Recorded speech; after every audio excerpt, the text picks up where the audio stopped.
ИИМдин маалымат кызматынын жетекчиси Бакыт Сейитов чуулганды видео боюнча кайрылуу жасады. Бүгүн 20 жаштардагы белгисиз адам болжол менен жашы жете элек өспүрүмдү зордуктап жаткан видео тасма тараган. Бул ыплас иш Мончодо болгон, бирок качан тартылган белгисиз. Аталган видео тасма коомчулук арасында нааразычылыктарды жаратууда. Бир нече саат мурун Ички иштер министрлиги бул факты боюнча ыкчам жана тергөө кызматтары тарабынан зордуктоого шектүүнүн өздүгүн тактоо жана кармоо боюнча иштерди жүргүзүп жаткандыгын айтып, аймактык ички иштер органдары окуянын чоо жайын аныктоо жана шектүүнүн өздүгүн тактоо боюнча чараларды көрө баштаганы жарыяланган. ИИМдин маалымат кызматынын жетекчиси Бакыт Сейитов чуулганды видео тасма боюнча кыргызстандыктарга кайрылуу жасады. Урматтуу достор, кыргызстандыктар, социалдык түйүндөрдө тараган видео ролик боюнча ИИМ бүгүн маалымат берген эле.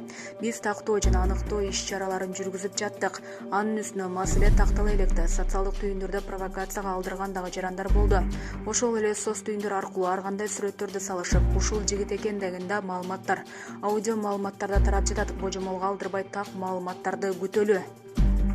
Ошол себептүү бул маалыматтарды тактап коелу дедик. Аталган видео роликтеги окуя Кыргызстандын аймагында болгон эмес. Бул окуя чет мамлекеттердин биринде болгондугу такталды. Экинчиден, аталган видео ролик 1-2 жыл мурун болгондугу жана бул факты боюнча жоопкерчиликке тартылгандыгы тууралуу маалымат аныкталууда. Кыргыз Республикасынын Ички иштер министрлиги аталган окуянын чоо жайын тактоо максатында ошол мамлекетке ыйгарым түрдө суроо өтүнүчүбүздү жибердик.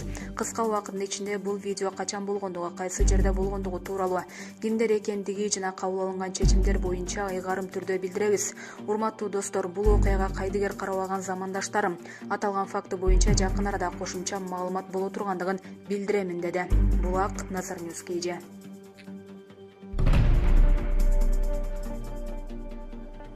Италиянын өкмөтү TikTokко чектөө койду. Себеп жаш кыздын өлүмү.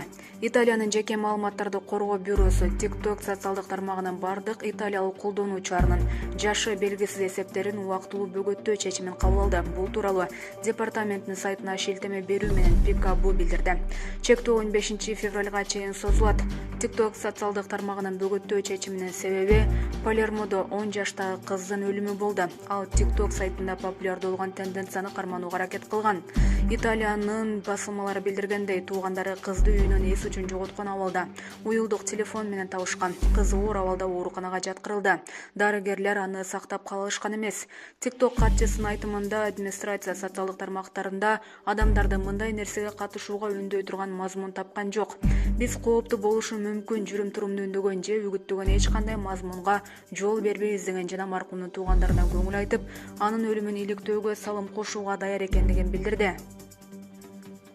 Январь айында TikTok өспүрүмдөргө чектөө киргизген. 13 жаштан 15 жашка чейинки колдонуучулардын эсептери купуя бойдон кала берет жана аларды бекитилген жазылуучулар гана көрө алышат.